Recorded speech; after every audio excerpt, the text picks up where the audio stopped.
Вітаю, мои сябры!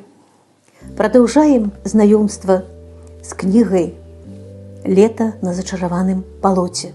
У минул раз мы покинули хлопца Андрея и его сестру Юлю на болоте, где ему падалося, что ён убачыў свою сяброўку Мару. А ў гэты час у вёсцы таксама адбываліся цікавыя падзеі. Ведьма Кларына зачаравала сваёй прыгажосцю юнака Мирона. І, вяртаючыся з гасцявання на балоце, Андрэй стаў нечаканым сведкам іх вечаровай сустрэчы Кларыны і Мирона. Мирон ласкава трымаў за руку Кларыну і пранікнёна нягучна прагаварыў: «Ты мне вельмі падабаешся. Ці мог я падумаць, што ў глухой палескай вёсцы сустрэну самую прыгожую ў свеце дзяўчыну? Я такі шчаслівы, што прыехаў сюды і пазнаёміўся з табой. Думаю пра цябе дзень і ноч. Мару да валасоў тваіх дакрануцца». «Ну, дакраніся, здзейсні сваю мару», – гулліва сказала Кларына. Андрэй разгубіўся, бо міжволі нечакана падслухаў гэтую размову. Хацеў ціхенька злезці з каменя і збегчы, ды чамусьці зрушыцца не мог. Так і стаяў прама над імі і глядзеў зверху уніз. Мирон павольна працягнуў руку і дакрануўся да бліскучай чорнай пасмычкі валасоў, якая какетліва звісала ля твару Кларыны. Правёў па ёй, а пасмычка вакол пальца яго сама закруцілася, зашипела і пачала колцамі варушыцца. У здранцвенні застыў над плотам Андрэй. Не пасма валасоў, а чорная змейка абвівала руку юнака. У вачах ведьмы мільгануў яркі сполах маланкі, а потым яна сама абняла Мирона і падняла галаву ўверх. Небарака Андрэй ад жаху не дыхаў. Заўважыла яго Кларына. Але ў поглядзе ведьмы не было ніякага здзіўлення. Яна ад пачатку ведала, калі ён тут з'явіўся. Затое позірк яе гучней за голас загадваў: «Прэч!» Андрэю падалося, яна крыкнула гэта кароткае слово, хаця вусны яе не варухнуліся, толькі паблажлівая усмешка кранула іх. Здранцвелыя рукі хлапца нарэшце змаглі адпусціць плот. Ён ціхенька злез з каменя, на якім стаяў, і пабег да свайго ровара. «Што ты там завіс?» – незадаволена буркнула Юля, якой давялося чакаць брата. «Паехалі!» – ціха скамандаваў Андрэй. Калі ён лёг спаць, то, заплюшчыўшы вочы, зноў і зноў бачыў, як тонкая чорная змейка абкручваецца вакол рукі. Хачу сказаць, што в адзін з летніх дзянькоў Андрэй і Юля былі запрошаны ў палац на абед да скарбніка і яго жонкі Багнесі. І калі ўся кампанія ўжо сабралася ісці да гасцей, там былі Багнік і яго дзеці, Андрэй асмеліўся спытацца: «А ці прыехала Мара пагасцяваць сюды на балота?» На што спадарня Кікі адказала адмоўна, спасылаючыся на тое, што у Мары нейкія свае справы і наўрад ли гэтым летам будзе яна гасцяваць у цётухны. І тут Андрэй успомніў учарашнюю сустрэчу з Марай, супаставіў факт таго, што Кларына па яе словах таксама даўно не была на балоце, і усвядоміў, што тут на балоце нейкія незразумелыя справы адбываюцца, але асэнсаваць іх пакуль што не мог. Так вось падчас святочнага абеду ў скарбніка ў яго нетравым палацы дзецям пашчасціла сустрэцца з даўнім сваім знаёмым, балотным яшчарам Дарункам, які калісьці катаў іх на сваіх магутных крылах. Было весела і радасна. А тут яшчэ Мара з'явілася нечакана, і ў Андрэя адразу падняўся настрой. Ён любаваўся кікімаркай, якая стала яшчэ прыгажэй за гэты час. Усе спявалі, танчылі, але дзецям патрэбна было вяртацца дадому, як-ніяк, да дзядулі і да бабулі. І ў той жа час, калі Юля і Андрэй любаваліся захадам сонца, пралятаючы над смоку над абшарамі балота, Мирон з Кларынай прагульваліся па сцежцы, якая бегла з вёскі праз квітнеючы луг. Разумела Кларына, што закахаўся хлопец, а для ведзьмы ў гэтым не было нічога незвычайнага. Мірон прызнаваўся ёй у каханні.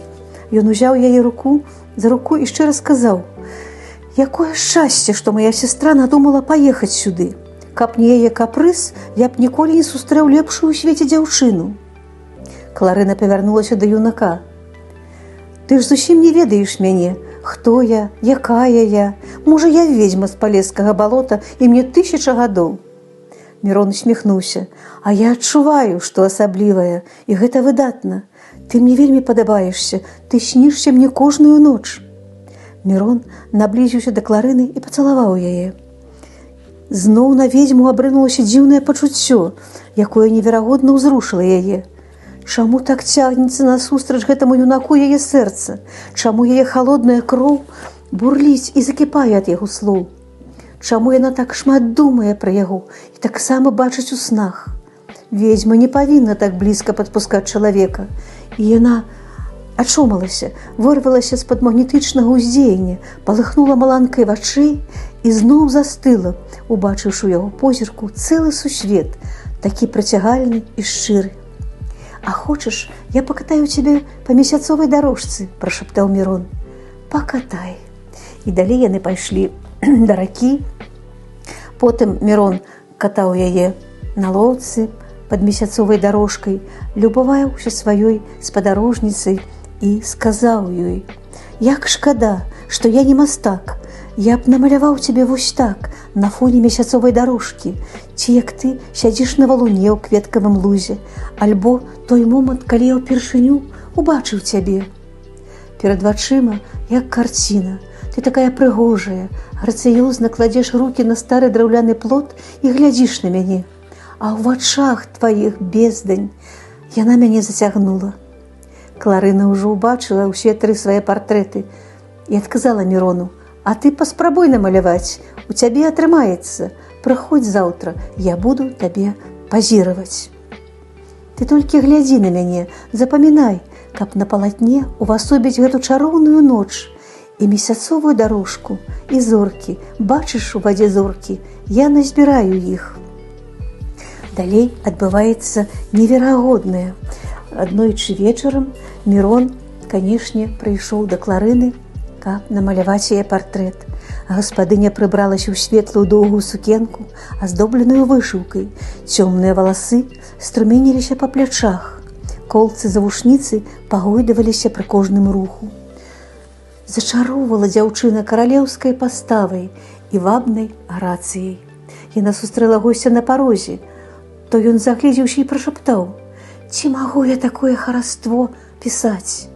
Толькі табе і дазволю». Прыязна усміхнулася прыгажуня. Ведзьма правяла яго за стол, наліла зюлкавай гарбаты, печывам частавала і сказала: «Майстэрню я табе, мастак, падрыхтавала на верандзе. Там вокны вялікія, святла больш, мальберт, фарбы, пэндзлі, усё ёсць, толькі малюй». «Як жа я магу тваю прыгажусь перадаць? Я ж не мастак, нават не спрабаваў ніколі маляваць», нягучна прагаварыў госць. Ведзьма падышла да яго блізенька, рукі на плечы паклала і, гледзячы праму ў вочы, прашаптала: «Мастак, і карціны твае будуць непараўнальныя. Пойдзем, Міраш». Вось такая прыгожая гісторыя кахання. Як жа добра быць мастаком. Я хачу любавацца табой вечна, сказаў ён поглядам. Падчас малявання яе партрэта. «Любуйся, Міраш», позіркам адказала яна. А ў гэты час дзеці зноў сабраліся на балота да сваіх сяброў. Але, прыехаўшы на роварах на балота і паставіўшы свае ровары ў месца, якое заўсёды было для іх ужо прывычным, яны не ўбачылі адной пары імховых чаравічкаў. І кіёчка не было. Андрэй занепакоіўся і пабег хуценька па купінах, каб папярэдзіць бахніка, што нешта тут такое з'явілася Не тое, што патрэбна, нейкія чужынцы узялі іх імховыя чаравічкі. Але, мабыць, было ўжо позна, бо багнік ужо сам адчуў, што нешта неладнае робіцца ў яго ўладаннях. То Кікі закамандавала зрабіць ёй трон для ўваходу ў дом, а потым аднеквалася, што не прасіла яго. А потым падчас вечаровага шпацыру яна сустрэлася са стрыечнай сястрой Багнэсяй, якая на наступны дзень клялася, што яны не бачыліся учора. А потым яшчэ скарбнік прынёс багніку балотную руду, якую той не прасіў. А скарбнік сам прызнаўся, што яго як быццам на спатканне клікала Кларына. А Андрэй з Юляй і сваімі назіраннямі падзяліліся, што як бы бачылі Мару ці Кларыну таксама на балоце, на што Мара адказала: «Ну, ты проста ўвесь час думаў пра мяне, вось я табе і прымроілася». І ў гэты час, у гэты момант у Кікі стала бледная, як палатно. Чаму ж такая стала бледная Кікі, зараз мы з вамі і даведаемся.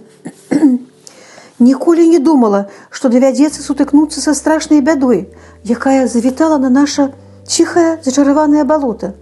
Апошнія дні я шмат разважала аб тым, што адбываецца штосьці незразумелае. Мне здавалася, са мной нешта не тое. Дзівілася, няўжо стала забываць, што сказала ці зрабіла. Лепей так яно пабыло. Ды не, самае страшнае падабралася да нашага роднага балота. Усё сходзіцца на тое, што наведалася да нас сама Мроя.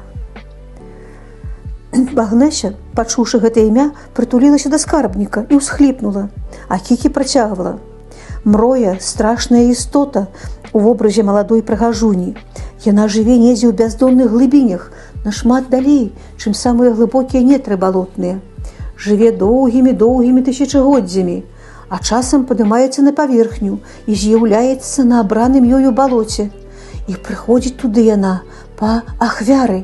І куды зайшла, адтуль толькі з ахвярамі і сыдзе ў свае цёмныя глыбіні, у нетры пякельныя, іх зацягне. І вяртання адтуль няма нікому. Нам пра гэту істоту ў дзяцінстве апавядалі. Казалі, самае няшчаснае месца на свеце – тое балота, куды яна завітае. Некалі даўно-даўно яна заходзіла ў гэты балотны край, жыла са свету былога гаспадара і ўвесь яго род. І вось яна зноў сюды вярнулася. Асаблівасць Мроі ў тым, што яна ўмее чытаць думкі і пачуцці, і бачыць наскрозь, і гуляе са сваімі ахвярамі, прыцягне ўвагу, напрыклад, гукне не паказваючыся. Што мы робім, калі нехта нас паклікаў? Спрабуем здагадацца, хто гэта, і ў думках уяўляем знаёмага. А Мроя прачытае думкі і тут жа набывае вобраз таго, каго мы згадалі. Мроіцца, выходзіць, размаўляе, прыглядаецца да ахвяры.